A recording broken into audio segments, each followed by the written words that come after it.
నమస్కారం, నేను doctor Lavanya. Tubal recanalisation ఈ పద్ధతి డీటెయిల్స్, లాభ నష్టాలు, ఆల్టర్నేటివ్స్ గురించి మనం ఈ వీడియోలో చూద్దాం. ట్యూబల్ రీకనలైజేషన్ అనేది బ్లాక్డ్ ఫెలోపియన్ ట్యూబ్స్ని తెరవడానికి చేసే శస్త్రచికిత్స.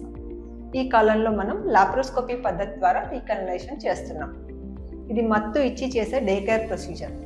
పొట్ట పైన ఒక 5 మిల్లీమీటర్స్ కోత చేసి దాని నుండి లాప్రోస్కోప్ పాస్ చేసి ఫెలోపియన్ ట్యూబ్స్ని మనం డైరెక్ట్గా చూస్తాం.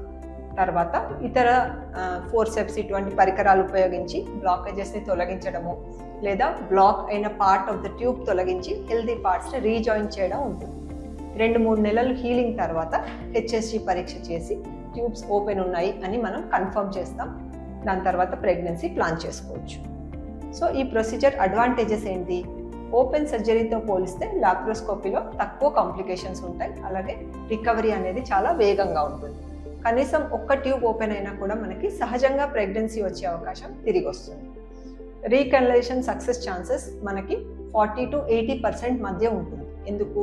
బ్లాకేజ్ తీవ్రత, అలాగే ట్యూబల్ లైనింగ్ డ్యామేజ్, వాపు వీటన్నిటిని బట్టి కూడా సక్సెస్ ఛాన్సెస్ మారుతాయి. ఈ ప్రొసీజర్కి డిసడ్వాంటేజెస్ ఏంటి? సేమ్, బ్లాకేజ్ స్థానాన్ని, సివియారిటీని బట్టి సక్సెస్ రేట్ కొన్నిసార్లు లోగా ఉండొచ్చు. ప్రొసీజర్ తర్వాత ఇన్ఫెక్షన్ రిస్క్, బ్లీడింగ్ ఛాన్సెస్ ఉండొచ్చు, కానీ సాధారణంగా చాలా తక్కువ. ఫెలోపియన్ ట్యూబ్స్ ఒకసారి ఓపెన్ చేసిన తర్వాత మళ్ళీ బ్లాక్ అయ్యే అవకాశం కొంతవరకు ఉంటుంది. అలాగే అన్ని రకాల బ్లాకేజెస్కి రీకనలైజేషన్ అనేది తగిన ప్రొసీజర్ కాదు. తీవ్రంగా దెబ్బతిన్న లేదా స్కారింగ్ ఉన్న ట్యూబ్స్ని ఈ పద్ధతి ద్వారా సరిచేయడం చాలా కష్టం. ప్రొసీజర్ పూర్తిగా విజయవంతం కాకపోతే మనకి ఎక్టోపిక్ ప్రెగ్నెన్సీ వచ్చే ప్రమాదం పెరుగుతుంది.